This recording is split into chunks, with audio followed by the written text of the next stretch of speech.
guys, and welcome back to my YouTube channel. I'm quite excited today because this video is one of the most important ones. So I'm currently in South Africa and the weather is changing. It's really getting cold and we're like kind of getting into winter. So I decided to share 5 of the most important winter hair care tips to live by. These hair care tips are going to get you and your crown through winter. So if you'd like to find out more about these tips, please do keep on watching and enjoy this video.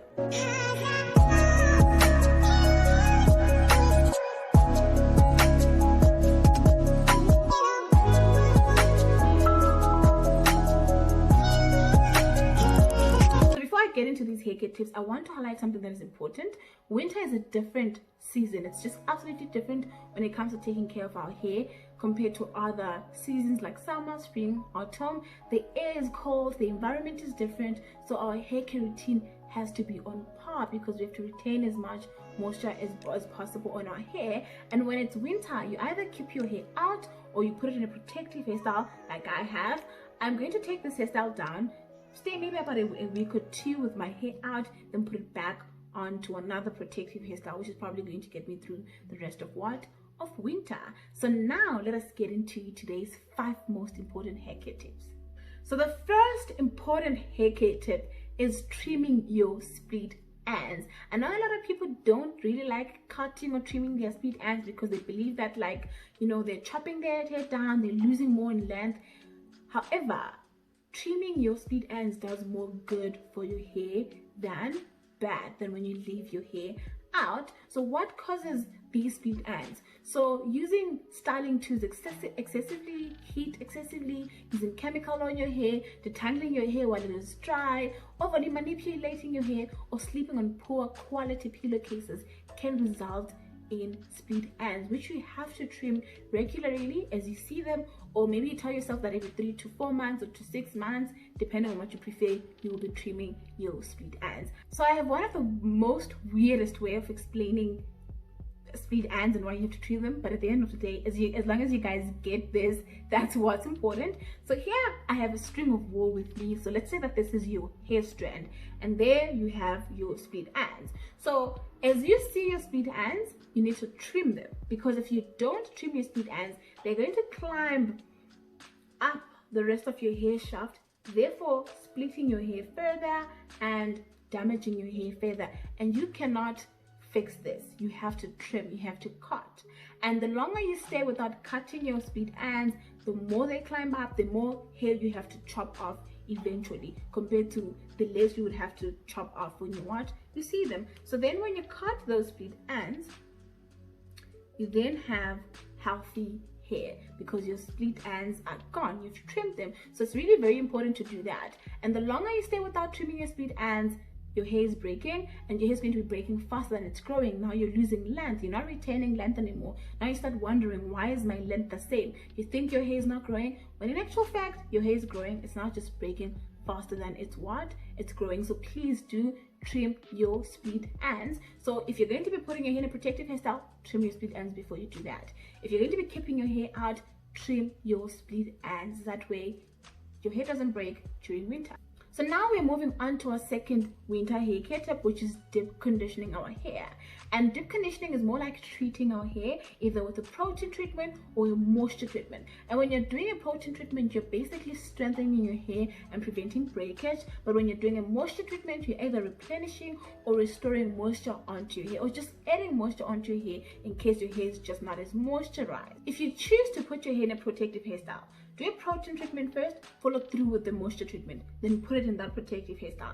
If you choose to have your hair out, do a protein treatment first, then follow through with the moisture treatment. Then every other time during winter where you'll be washing your hair, do a moisture treatment. If you're washing your hair weekly, do the moisture treatment weekly. Because of the type of hair that we have, which is beautifully textured, kinky, coily, and curly, our scalp releases natural oils to keep our hair nourished. So those oils don't travel to the rest of our hair because our hair is not straight.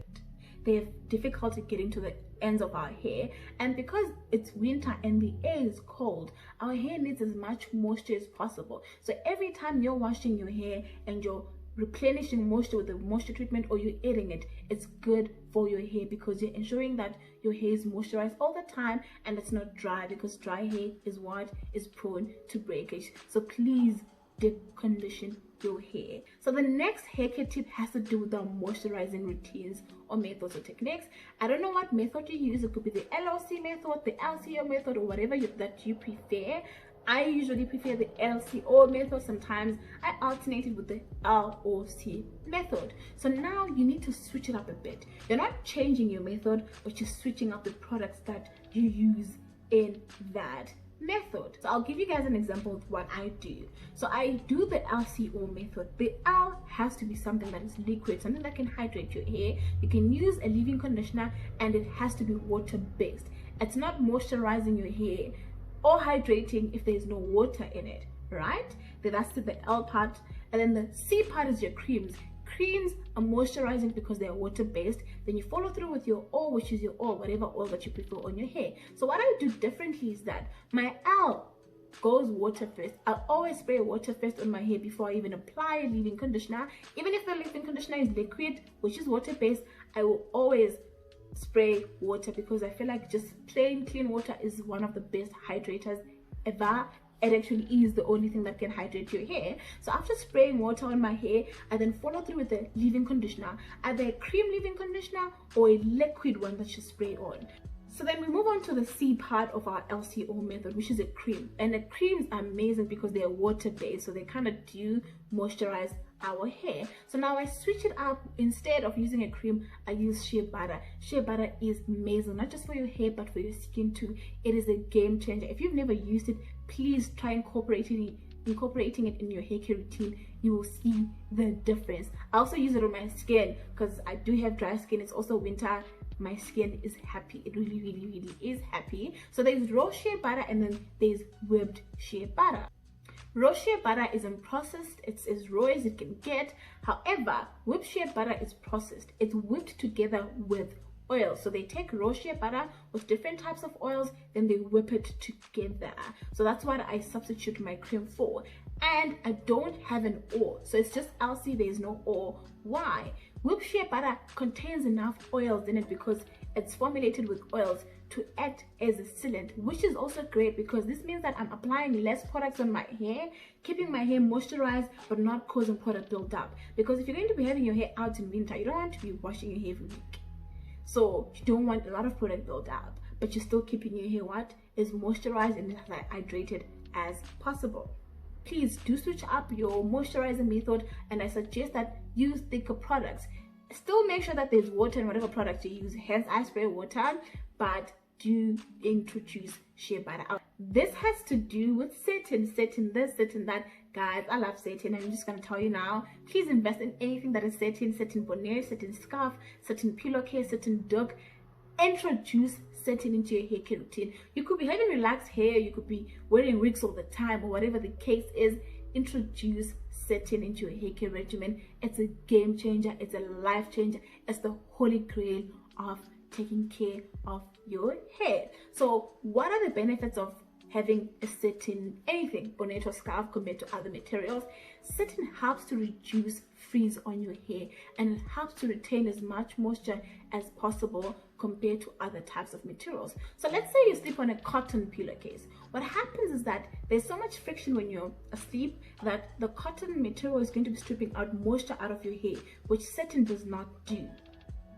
Now your hair when you wake up is very much dry. You have to now start reapplying products onto your hair, so much frizz on your hair, but when you have Satin on, that does not happen at all. So I actually use two. I use a Satin Doeks and a Satin pillowcase. Why? They kind of work to protect my hair and my skin. So the Satin Doeks is for my hair. Also it helps to lay my hair down. Maybe like right now I have a protective hairstyle. My protective hairstyle lasts longer because I always have a Satin Doeks when I go to bed. And then the Satin pillowcase is for my skin. So let's say I don't put the Satin Doeks and then I apply products on my hair, I sleep on the pillowcase.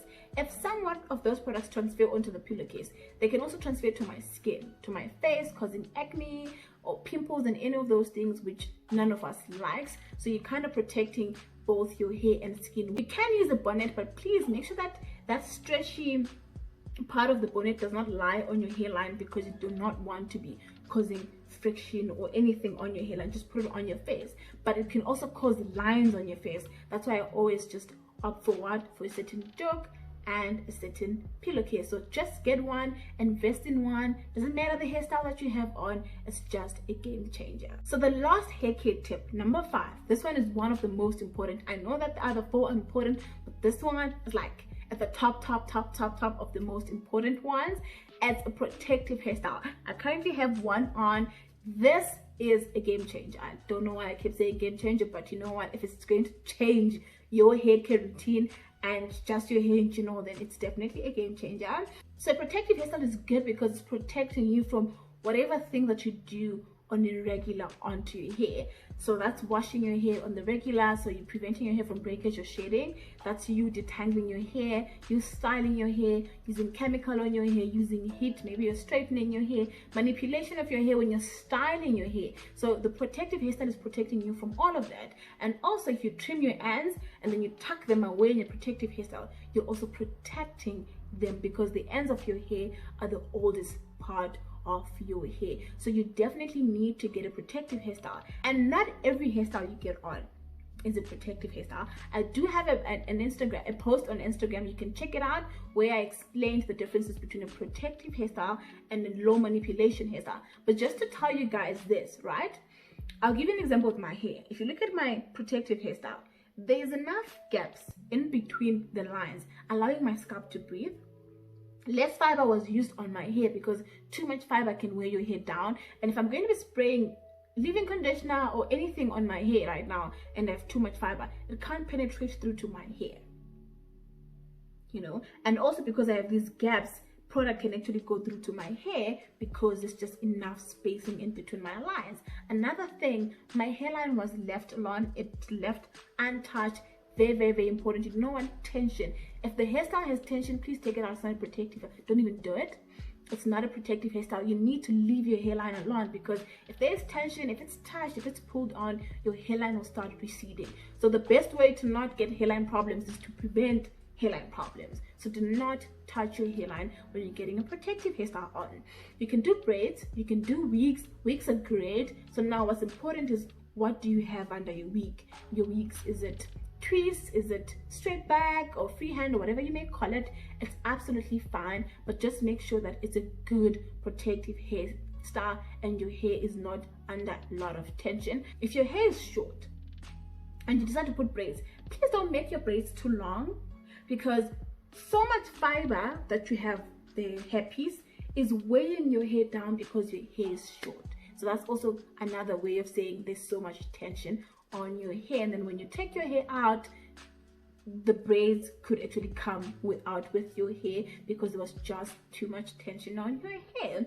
So these are the 5 most important winter hair care tips to live by that will get you and your crown through winter. So let's put it this way: if you decide to keep your hair out, trim those ends, deep condition your hair, switch up your moisturizing method, invest in a Satin pillowcase, Doeks, bonnet, or whatever you prefer, to make sure that you retain all of that moisture. If you also can get hats, woolen hats that are satin lined, that's a plus. Then if you decide to keep your hair in a protective hairstyle, trim the ends, deep condition your hair. So you'll do the protein treatment and then follow through with the moisture treatment. Do the moisturizing routine that you do, but of course switch it up a bit. Do your protective hairstyle, then ensure that you sleep on a Satin Doeks every night. I've had my cornrows for about 2 weeks now, and they're still as good as they are right now because I always make sure that I sleep with the Satin Doeks on. Thank you so much for watching until this far. Please do give this video a thumbs up, comment down below, tell me what are your winter hair care tips to live by, and please do share this video on different platforms, on Twitter, on Facebook, on Instagram, on WhatsApp, or any social media platform where you feel that someone needs these winter hair care tips. And please don't forget to subscribe, and I'll see you guys in my next video.